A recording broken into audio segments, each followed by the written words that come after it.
Hello everyone. आज की इस वीडियो में हम सारे डाउट क्लियर करने वाले हैं NEET 2024 application form related, NEET 2024 age limited और सबसे इंपॉर्टेंट आपका जो स्टूडेंट अभी 12th में अपियरिंग है, क्या वो एग्जाम दे सकते हैं, उनको कौन सा कोड यूज करना पड़ेगा। सबसे बड़ी चीज कोड कैसे यूज करते हैं, कौन सा कोड यूज करते हैं, तो वो सारी चीजें मैं आपको इस वीडियो में क्लियर करने वाला हूं। जिसका अकेला 10th हुआ है, 12th में अपियरिंग है, तो वो क्या अप्लाई करेंगे, जिसका 10th 12th हो गया है वो क्या करेंगे, वो कौन कौन सी चीजें अप्लाई करने वाले हैं, क्या क्या फिल करेंगे फॉर्म में, और डॉक्यूमेंट उनके लिए क्या क्या रहेंगे, कि सबके लिए सेम डॉक्यूमेंट्स रहेंगे। कुछ चेंजेस भी हुए हैं, आपको पता है एज लिमिट में भी कुछ चेंजेस आया है और डॉक्यूमेंट में भी बहुत से चेंजेस आए हैं। तो वो सारी चीजों के ऊपर मैं आपको इस वीडियो में क्लियर करने वाला हूं। और मैं आपको बता दूं कि इस वीडियो में जो डाउट आपका रहता है हमेशा वो सारे डाउट क्लियर हो जाएंगे। इसके बाद आपको कोई दूसरा वीडियो देखने की जरूरत नहीं पड़ेगी। और ये डॉक्यूमेंट जो मैं आपको इस वीडियो में बताऊंगा वो आप रेडी करके रखें, जिससे कि आपको कोई प्रॉब्लम ना हो। मैं नोटिस भी बताऊंगा और फॉर्मेट भी बताऊंगा कि कितने साइज का आपका पासपोर्ट साइज फोटो होना चाहिए, पोस्ट कार्ड साइज फोटो होना चाहिए और किसमें कितने साइज का आपको स्कैन करवा के रखना है। सारी चीजें के ऊपर हम इस वीडियो में बात करने वाले हैं। उसका मैं एक अलग से आपको यहाँ पे लेटर पोस्ट कर दूंगा, जिसमें कि जितने भी डॉक्यूमेंट्स हैं सबकी साइज मेंशन की गई है उसमें, जो कि एनटीए द्वारा ऑफिशियल साइज है। तो वो सारी चीजें मैं आपको इस वीडियो में बताने वाला हूं। तो वीडियो को लास्ट तक जरूर देखते रहें। आपके जो भी डाउट रहेंगे वो सारे इस वीडियो में क्लियर होने वाले हैं। और जिन्होंने चैनल को सब्सक्राइब नहीं किया तो चैनल को सब्सक्राइब जरूर कर लें, क्योंकि आपको रेगुलर ऐसी वीडियोस और जानकारी हमारे चैनल पे देखने को मिलती रहती है।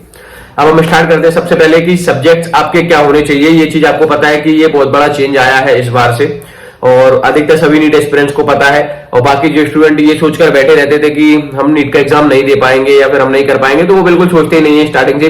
जैसे कि मान लो जिसका बायो नहीं है मेन, तो वो सोचता ही नहीं है कि यार मैं नीट का एग्जाम दूं, क्योंकि उसको पहले से पता है कि एनटीए की या एनएमसी की गाइडलाइंस अलग है और उन्होंने पहले से ही बता रखा है कि वो स्टूडेंट जिनने इसका मेन सब्जेक्ट बायो नहीं है 12th में, 11th 12th में, तो वो नीट का एग्जाम नहीं दे सकता। तो खासकर उनके लिए आप इस एग्जाम दे सकते हो। ये बहुत बड़ा चेंज इस बार आया है, अधिकतर सबको पता है।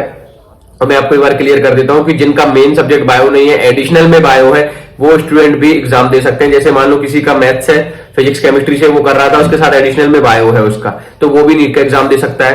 क्लियर है। अब बात आती है यहाँ पे एज लिमिट की, कि एज लिमिट में कहां दिक्कत आ रही है। अब देखो, पहले एज लिमिट ऐसी होती थी कि आपका एप्लीकेशन फॉर्म फिल करते थे, जब आप 17 के हो जाओगे तब तक, मतलब एप्लीकेशन फॉर्म से पहले एक ऐसी डेट दे दी जाती थी जिसमें कि आप 17 साल के हो गए हो तो आप नीट का एग्जाम दे सकते हो। और इस बार से ऐसा, मतलब पिछली बार ऐसे बहुत से स्टूडेंट थे कि जिनका एग्जाम पेपर फॉर्म भरा हुआ जब तक तो वो 17 के नहीं हुए, पेपर आया या फिर उनका रिजल्ट आया या फिर उनका एडमिशन होगा जब तक वो 17 साल के हो जाते हैं, तो उससे बहुत से स्टूडेंटों को दिक्कत आती है, क्योंकि एक साल का सीधा सीधा ड्रॉप जाता है उनका। लेकिन इस बार से नियम चेंज हो गया है। इस बार से जो ऑफिशियल अपडेट आई है, ऑफिशियल आपका है, वो ये है कि आपका ये 24 का दिसंबर आएगा आपका, जब आप अगर 17 के हो जाते हैं तो आप नीट का एग्जाम 24 वाला दे सकते हैं। क्लियर है। ये पॉइंट सबको क्लियर होगा, क्योंकि एज लिमिट वाले बहुत से स्टूडेंट रहते हैं जो जल्दी 12th हो जाती है, जो 17 के हो ही नहीं पाते और फिर वो एग्जाम नहीं दे पाते, क्योंकि एग्जाम से पहले पहले वो 17 नहीं हो पाते। तो ये जो रूल आया है वो ये है कि आप इस बार नीट 2024 में अगर एग्जाम में बैठ रहे हो, आप एग्जाम दे रहे हो नीट का, तो आपको देखना है कि 24 का जो दिसंबर आएगा, दिसंबर की 30 तारीख तक आप कितने साल के हो जाए, 17 साल के, तो आप नीट का एग्जाम आराम से दे सकते हैं। अब बात करते हैं अपर एज लिमिट की। तो अपर एज लिमिट का तो आपको पता है कि अपर एज लिमिट में कोई भी सेट नहीं है अभी तक, ना ही कोई स्टूडेंटों को कोई ऐसा कि तुम 25 साल के हो, 30 साल के हो, तुमने 4 बार पेपर दे लिया, 8 बार पेपर दे लिया, तो ना ही कोई अपर एज लिमिट सेट है और ना ही कोई आपकी टोटल अटेम्प्ट सेट है। क्लियर। ये डाउट भी आपका क्लियर हुआ। अब हम बात करते हैं सब्जेक्ट्स की परसेंटेज के ऊपर, की परसेंटेज आपकी कितनी होनी चाहिए। तो परसेंटेज के बारे में मैं बता चुका हूं आपको ऑलरेडी कि एसटी, एससी, ओबीसी के लिए 40% चाहिए और जनरल के लिए 50% और पीडब्ल्यूडी के लिए शायद 45% के समथिंग है। तो ये परसेंट आपकी है 12th क्लास में आपके होना जरूरी है, और ओवरऑल सभी सब्जेक्ट का मिलाकर होना चाहिए, लेकिन पासिंग मार्क्स सभी सब्जेक्ट में हो। सब सब्जेक्ट में आप पास हो गए तभी नीट का एग्जाम आप दे सकते हो। अब मेन चीज जो मैं आपको इस वीडियो में क्लियर करने वाला था वो है आपके डॉक्यूमेंट्स। सारे डॉक्यूमेंट्स की लिस्ट में आपको बताने वाला हूं, एक एक करके मैं सारे एक्सप्लेन करता हूं कि कौन से स्टूडेंटों के लिए क्या क्या चाहिए जो 10th में है, 10th प्लस 12th में है, रनिंग में चल रहा है 12th क्लास या फिर 12th कंप्लीट होने के बाद। तो सबकी एक एक चीज क्लियर यहाँ पे मैं करने वाला हूं आपको। तो गाइस 10th क्लास की मार्कशीट तो सबको चाहिए, जो 12th अपियरिंग है या फिर 12th पास हो चुका है उनके लिए। तो 10th की मार्कशीट कंपलसरी है, उसकी सारी डिटेल आप वहां पे फिल कर सकते हैं। आधार कार्ड सबके लिए कंपलसरी है। आधार कार्ड से आपका एक चीज और हो जाएगा कि आपके मूल निवासी रहता है, जैसे आपका निवास प्रमाण पत्र है, वो पूरा काम आपका आधार कार्ड कर रहा है। क्यों कर रहा है? आधार कार्ड में आपका प्रॉपर एड्रेस रहता है, आधार कार्ड की लिंक कॉपी रहती है उसमें, तो उससे आपका पूरा डिटेल, आपकी डिटेल मिल जाती है। तो आधार कार्ड निवास प्रमाण पत्र को क्लियर कर रहा है। अब बात आती है यहाँ पे 12th वाले स्टूडेंट, जिसके पास 12th जिनने कर ली है वो 12th की मार्कशीट लगा सकते हैं क्या लगाना ही है उनको, जिसकी 12th हो गई है कंप्लीट। और बहुत से स्टूडेंट ऐसे रहते हैं जो कॉलेज में दूसरी जगह बीएससी, बीकॉम और ये सब चीजें बीए करने लगते हैं, तो उनके लिए भी बता रहा हूँ कि आपको वो चीज अप्लाई ना करते हुए डायरेक्ट 12th के बाद का आप लगा सकते हैं, 12th की मार्कशीट के बेस पे ही हो जाएगा। फिर कोड वाली चीज रहती है, वो कोड वाली चीज में थोड़ी बाद में बताऊंगा कि कौन से स्टूडेंट को कैसे क्या कोड करना है। उसके बाद अब डॉक्यूमेंट की बात करते हैं, तो हम लेफ्ट हैंड और राइट हैंड के दोनों थंब आपको स्कैन करवा के रखवाना है। जो क्या फॉर्मेट रहेगा, कितने उसमें वो चाहिए, मैं आपको नोटिस शो कर दूंगा स्क्रीन पे, आप देख सकते हो। तो एनडीए की तरफ से ऑफिशियल है उसकी साइज का, ठीक है। तो left hand right hand thumb चाहिए। अब बात आती है passport size photo, post card size photo. तो पोस्ट कार्ड साइज फोटो आप ज्यादा ना करवाएं, 5 करवा के रख लें।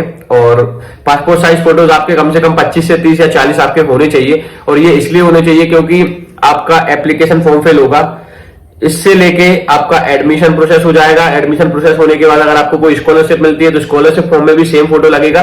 यानी कि ये फोटो आप अभी स्टार्टिंग में क्लिक करवा के रखोगे, वही आपके 1 साल तक चलने हैं और सेम फोटो आपके चलने हैं। तो क्लियर ये चीज याद रखना कि इन सब चीजों में कोई मिस्टेक मत करना, फोटो अलग अलग ना हो, फोटो सेम होने चाहिए।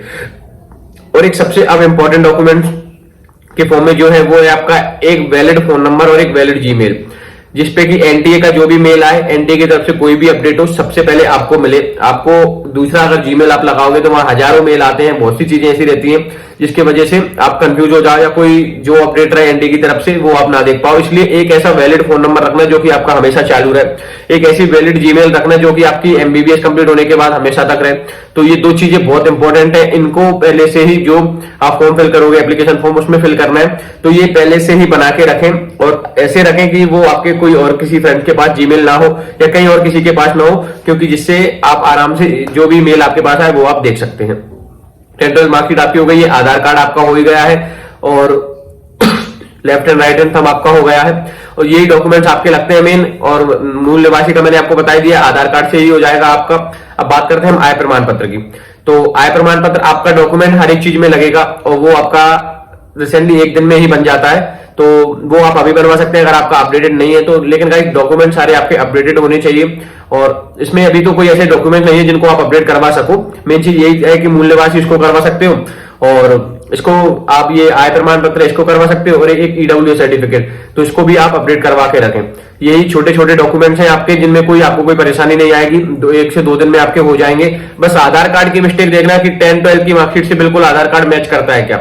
अगर नहीं करता है तो आधार कार्ड को अपडेट करवाएं, क्योंकि उसमें ही टाइम लगता है मेनली, और सबसे ज्यादा इंपॉर्टेंट डॉक्यूमेंट में आपका आधार कार्ड ही है। अगर नाम में मिस्टेक होगी, फादर के नेम में मिस्टेक होगी, तो इसको पहले से ही करेक्ट करवा के रखें, क्योंकि बाद में बहुत ज्यादा दिक्कत आती है।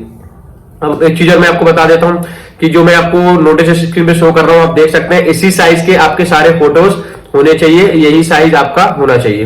क्लियर है? तो आई होप कि मैंने सारी चीजें आपको क्लियर समझा दी है इस वीडियो में। तो वीडियो को ज्यादा से ज्यादा शेयर करें, अपने सभी फ्रेंड्स को बताएं, और चैनल को सब्सक्राइब करना ना भूलें। कोई भी डाउट है तो कमेंट सेक्शन में बिल्कुल पूछ सकते हैं, उसका सोल्यूशन आपको यहाँ पे 100% दिया जाएगा। Thank you.